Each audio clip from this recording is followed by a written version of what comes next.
وَلَقَدْ يَسَّرْنَا الْقُرْآنَ لِلذِّكْرِ فَهَلْ مِن مُدَّكِرٍ۔ اب اگلی بات یہ ہے کہ جب ان کی آنکھیں بہہ پڑیں، آنسوں کی جھڑیاں لگ گئیں، انہیں پھر ملا کیا؟ ایک بندہ قرآن سن کے رو رہا ہے تو رونے کو کوئی اجر بھی، کوئی انعام بھی تو ہونا چاہیے نا۔ جب انہوں نے سنا وَإِذَا سَمِعُوا مَا أُنزِلَ إِلَى الرَّسُولِ تَرَىٰ أَعْيُنَهُمْ تَفِيضُ مِنَ الدَّمِ، ان کی آنسوں کی جھڑیاں، آنسوں کی لڑیاں، تو کیا ان کو ملتا ہے؟ اللہ اللہ، جس طرح آپ سن رہے ہیں کہ حبشہ کا وفد، زعماء کا وفد بارگاہ رسالت میں آتا ہے، دین کے بارے میں استفسار اور استفہام کرتا ہے، آپ ان کو دین سکھاتے ہیں، سورہ یاسین سناتے ہیں، قرآن سناتے ہیں، اور پھر وہ رونے لگتے ہیں، تو اس رونے کا انعام اللہ نے کیا دیا؟ ایک کوشچن ہے اور بڑا خوبصورت ہے، انعام اس سے بھی خوبصورت ہے۔ جتنا اچھا سوال ہے، جواب اس سے بھی پیارا ہے۔ قرآن نے کہا فَأَصَابَهُمُ اللَّهُ بِمَا قَالُوا، جو انہوں نے کہا، جو انہوں نے چاہا، رب نے پھر ان کی خواہش اور چاہت کی بنا پر انہیں وہ کچھ عطا کیا کہ جو مثال بن گیا۔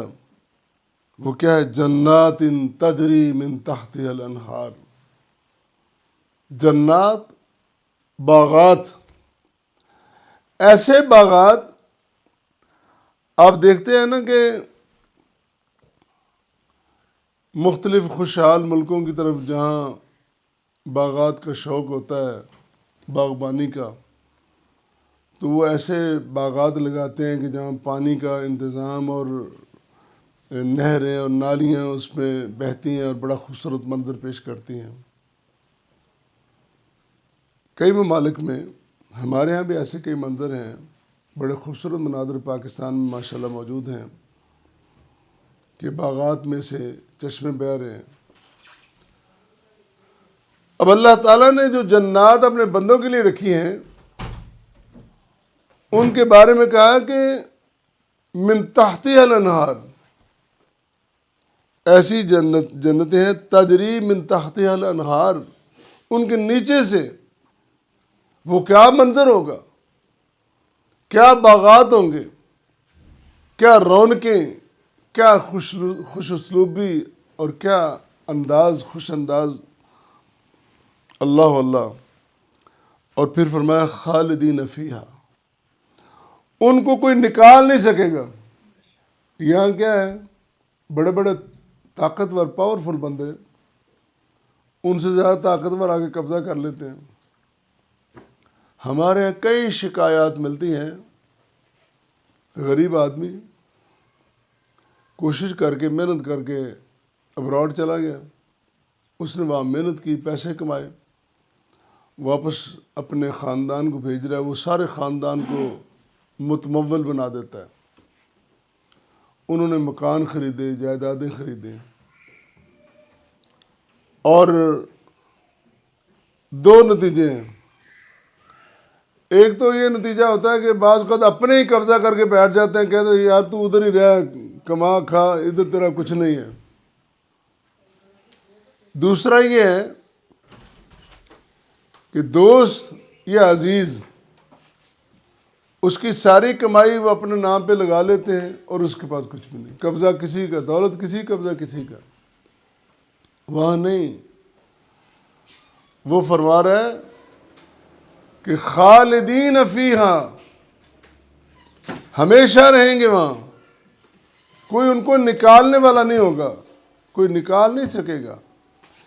کسی کی جرت نہیں کہ اس کی جگہ میں، جائیداد میں، پلاٹ میں، اس کے کاغذات میں، اس کی ملکیت میں کوئی تبدیلی کر سکے، ایسا کوئی سلسلہ نہیں ہے، بالکل نہیں۔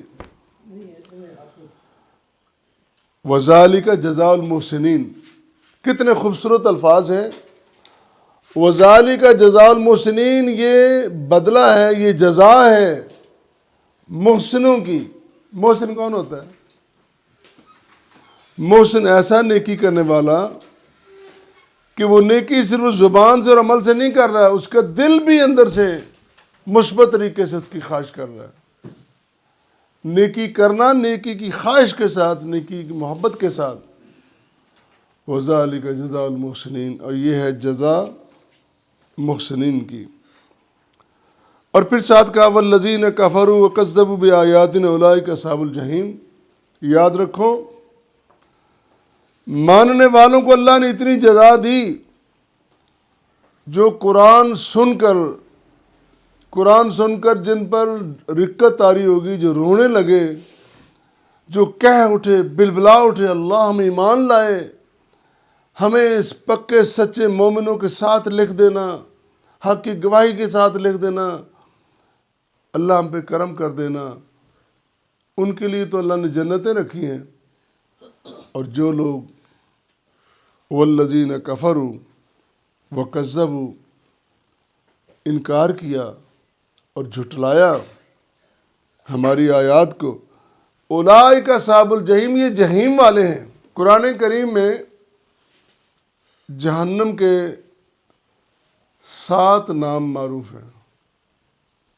7 طبقے کہہ لیں، 7 نام کہہ لیں، جن میں یہ جہنم ہے، سقر ہے، حاویہ ہے. بدترین ٹھکانہ حاویہ ہے. سقر بھی ہے نا، کہ ما سلککم فی سقر، جنتی جہنمیوں سے پوچھیں گے کس نے تمہیں سقر تک، جہنم تک پہنچا دیا. اس طرح جہنم بھی ہے.